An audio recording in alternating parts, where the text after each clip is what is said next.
Hey everyone. Okay, so I was recently contacted by a company called K&F, also known as K&F Concept, to do a review of their filter kit. It's the K&F SN25T1.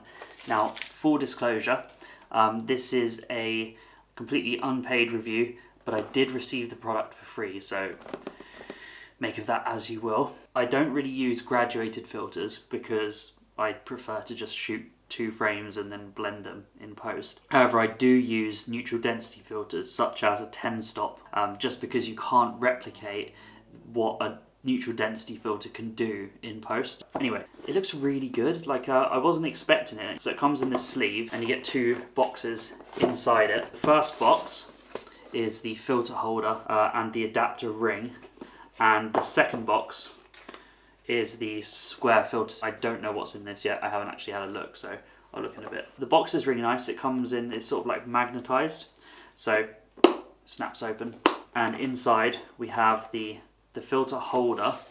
Let's quickly talk about the filter holder. I mean, it just feels really nice. So it feels like solid. It has what I would expect to see on other sorts of filter holders. So it looks like the actual ring, this bit around the edge, is made of metal, or like a metal composite, and then it looks like the actual filter holders are made of like a plastic with a bit of a flexible bit in the middle. Then it's got like a felted sticker around the edge of the frame, presumably stops your filter from getting scratched on the metal. On the back we have like a little latch. This is so that you slot it into the filter adapter, and then you press this to put it in and then lock it in place. I'm genuinely excited to get out and use this.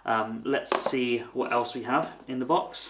Okay, and inside we have the adapters. These are just many different adapter rings. Alright, so we have 8 adapters in total. This is a Canon 17-40 and we have a 77mm filter ring. So that's what I'm going to be looking for. There we go. 77mm. So it feels quite good. Again, it feels like a sort of a metal composite, and looking at the filter thread, I'm not an expert, but it seems pretty good. The truth is going to be in the testing, so let's see if we can screw this on reasonably easy.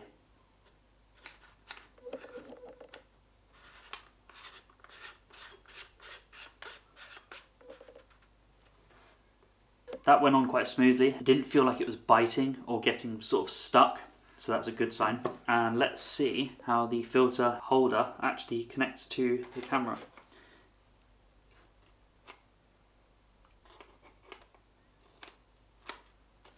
There we go. It feels pretty sturdy. I'm pulling it with a fair amount of force here. It's not going to come off. If I was going to be using some really expensive filters, you know, sometimes if you're pointing the camera down, I've heard stories of like the Lee filters, one of the Lee filters filter holder, like fell off. I mean, I'm pulling this quite hard and it's just not going anywhere, and really easy to take off as well. I know I've never used like a really high-end filter set, but so far I'm impressed by the design of this. Now, it doesn't have, by the looks of things, it doesn't have space to put on like a circular polarizer, and it doesn't have more than sort of 2 filter holders. If I'm ever going to use a filter, I'm probably going to max out at 1, so let's take a look at the actual filter. In here is, I don't know what's in here actually because I haven't opened it yet. We'll have a look. This feels really nice. Looking at it, I don't know if this is real leather. It doesn't smell like real leather, but it has got stitching around the side, which is just nice. It just looks the part. Let's see, so it's like a magnetized opener. Okay, so it says to pull on the rope. So inside it feels like a suede or like a faux suede. Pull on the rope here. That's pretty cool actually. Okay, alright, so here we have a 10-stop neutral density filter. So I actually have 2 10-stop neutral density filters already. I have a Gobe, which is a screw-on neutral density filter, and I also have B&W 77mm screw-on neutral density filter. So it's got quite a kind of like a green colour cast there. Let's just slide it in, so just slot it into the bottom there. I immediately notice that the filter is slightly smaller than the diameter of the filter holder. So the filter holder is, this big here, and the filter itself is actually slightly smaller. This might be a problem because light could get in between that sort of that felt lining around the edge and the top there. But again, I just don't know. So we're actually going to have to try it out. Let's actually go and use it, because we don't know anything until we go and use it. So I will see you in a sec.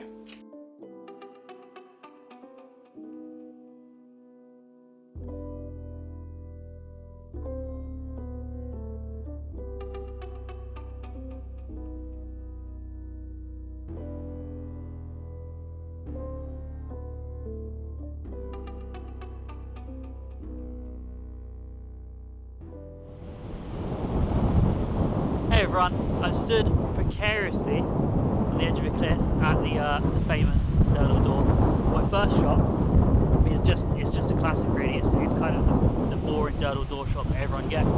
It's just a leading line in the grass leading into the actual door, and then just a bit of blurriness where the waves are crashing on the beach.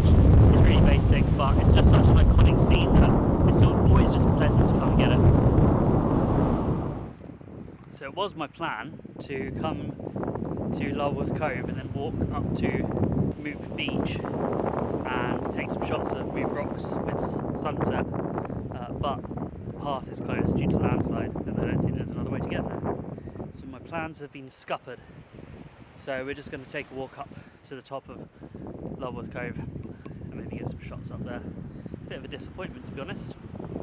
Never mind, there's always another opportunity. So I didn't quite get to Moop Beach and the rocks leading out to sea over there, but we did find another nice composition just down in Lowepro Cove. Essentially what you have is there's this kind of like bay, the water's being pushed through, and what happens is as the water comes towards you with a long exposure, it's sort of blending in and it's pulling you through that entryway. So it's really nice. It's quite a dynamic image, not 100% what I was hoping to get. I'm going to get the shots home, I'm going to compare them. Maybe we've got a couple of nice images, who knows. Alright, let's get home. I shot a couple of frames yesterday and, spoiler alert, I'm pleasantly surprised by the quality of the K&F Concept 10-stop ND filter. I'm going to be looking at a few key points while comparing these filters. Density, as in does this filter block out exactly 10 times the amount of light. Colour cast, an increase or decrease in contrast. Sharpness, and finally looking to see if the filter intrudes into the image by way of vignetting, light leaking or any other defects. All of the images were shot at the same ISO, aperture, focal length and colour temperature of 60-50K and have received no post-processing other than exporting to JPEG. First up is a classic shot of Durdle door. These images were taken with the Canon EOS R and the Canon EF 24-70mm f4 L IS USM at 24mm, and his lens does vignette quite heavily at 24mm. Let's take a look at the control image. Shot at ISO 100, f8 and 1/100th of a second. It's a nice clean image, sharp. The greens are a little muted, but we're basically shooting into the sun here. And notice the vignetting in the corners too. Alright, so the first filter on the list is the Gobe. Shot at ISO 100, f8 with a 10-second exposure, which is 10 stops less than 1/100th of a second. I would say it looks about a half a stop darker, and I don't really see any noticeable colour cast or contrast issues. With regards to sharpness, unfortunately I can't test sharpness on any of these images as they've all come out slightly blurry. Either this is because my tripod wasn't totally still as it was really windy, or I knocked the focus ring. It does look like it's increased the vignette, but it may also be because it's a touch darker than 10 stops. Okay, next up is the B and W. So before I present this image, it's worth noting that this is a standalone £90 filter and the Gobe is around £35. This was shot at ISO 100, f8 with a 10-second exposure. Again, the B&W is darker, but I would say even more so over the Gobe, probably a full stop here. The B&W filter caused the image to be much warmer in colour temperature, but there's no noticeable contrast issues, and again, I'm not looking at sharpness here. Again, it looks to have a vignette, but I'm not sure if this is due to the filter obstructing the lens or if it's just dark and exacerbated the issue. Last but not least, the K&F Concept. Bear in mind this entire kit, adapter rings, filter holder and filter, costs around £50. Unfortunately, as I took this photo, the sun lit up quite significantly, so we can't really judge density here, but the colour contrast looks non-existent and there seems to be no discernible issues with contrast. There doesn't seem to be any more vignetting than what already occurs on the lens itself, but otherwise it's a very clean image, and honestly I'm really impressed. Next up is a shot down in a bay by Lulworth Cove, this time on the Canon EOS R and the Canon EF 17-40mm f4 L USM at 17mm. On these shots we're going to be looking at colour cast and sharpness specifically. Here's a control shot, ISO 200, f8 and 1/160th of a second. First up is the Gobe. I messed up the exposure a bit with these images. 10 stops exactly is 6 seconds, while this shot was a 10-second exposure. The sharpness here looks stellar, no discernible issues with sharpness. And again, no issues with colour cast. It's possible the filter causes a slight cooling to colour temperature, but it could also be the sun going behind the cloud that caused this. A slight vignetting is apparent, but not too much to worry about. Next up we have the B&W. This time it's shot at 20 seconds to offset this filter's imprecise density. Again, insane colour cast, and this time it feels like the magenta this filter introduces is more apparent. To offset this, we'd need to adjust colour temperature and tone quite dramatically. Comparing the sharpness to the Gobe, it does feel like the B&W is sharper if I were to be nitpicky, and again, vignetting is apparent.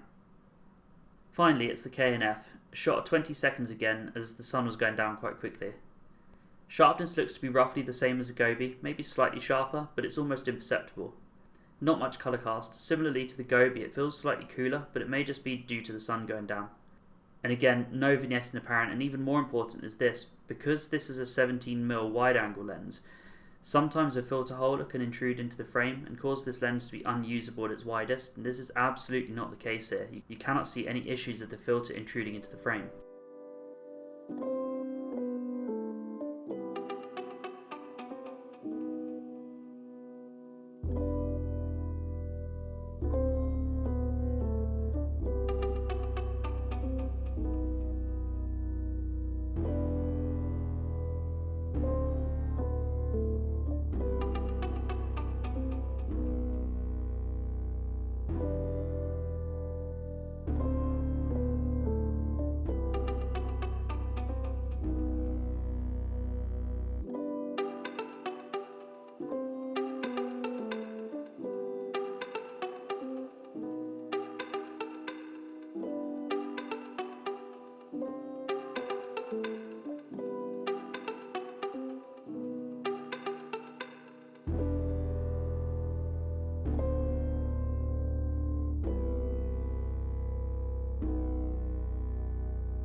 Alright, back from Dorset.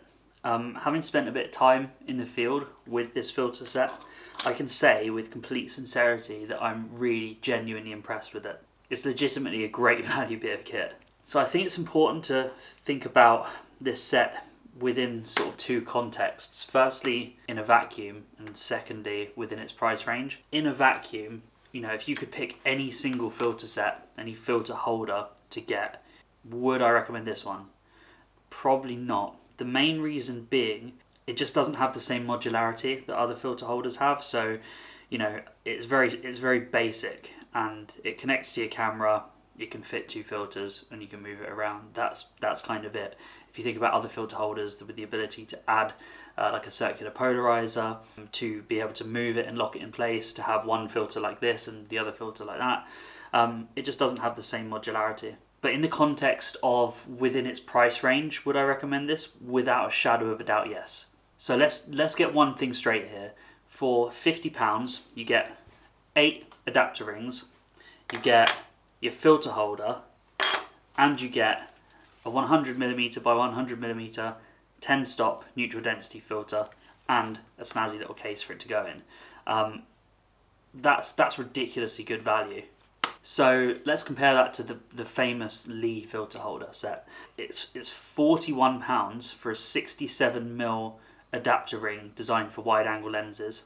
It's £80 for the Lee filter holder, and it's £96 for the 10 stop, their big stopper filter, so that's £217, and you don't even get 8 adapter rings, you only get the 1. I could very easily make the argument to buy the more expensive filter set if the K&F Concept was bad, but it's not. It's really good, and likewise, I could make the argument to get the more expensive, the more expensive ND filter if the K&F ND filter was bad, but again, it's really good. Comparing the K&F Concept filter to the more expensive filters was actually quite eye-opening. I've always been of the opinion that if you buy cheap, you buy twice. So when I first bought a 10-stop neutral density filter, I got the B&W because I was like, well, why would you use an expensive lens and a cheap filter? That's like putting vegetable oil in your Ferrari, right? So I got the expensive one. But I'm actually second guessing that decision now, because both the Gobe and the K&F Concept had significantly less color cast when compared to the B&W, and the B&W's density is just not accurate. This isn't a 10-stop filter, it's probably like an 11-stop filter. I've always had to overexpose to get a balanced exposure with this, but the K&F and the Gobe, they just seem to be a bit more accurate. Look, I could ramble all day about how impressed I am with this selection of kit. If you did want the modularity that the Lee filter holder provides, then obviously get the Lee filter holder, but let's try and wrap it up, shall we? If you're looking for a filter holder set and a 10-stop filter, and you don't foresee yourself wanting to, use a circular polarizer inside this, then this K&F Concept is insanely good value. I mean that with complete sincerity. I'm still a bit gobsmacked that it is the price that it is, and I keep trying to find out what the catch is, and I can't find it. Like the filter holder, it feels good quality. Like I feel like I'm not going to break this. It snaps onto the adapter ring and it ain't coming off. The filter itself, it doesn't affect sharpness, at least that I could see. There is basically no color cast. It doesn't affect contrast, etc., etc. It just feels like it has no right to be as good as it is for the price that you pay, is what I'm trying to say. I highly recommend it. As a set, I'm going to be using this because it is genuinely really good. Anyway, I hope you've enjoyed the review. Just to reiterate, this isn't a paid review, but I did receive the filter set from K&F Concept for free, so bear that in mind. If you'd like to see more videos like this, then hit that subscribe button. If you like this video, hit that like button, and I think that's it. Have a nice day.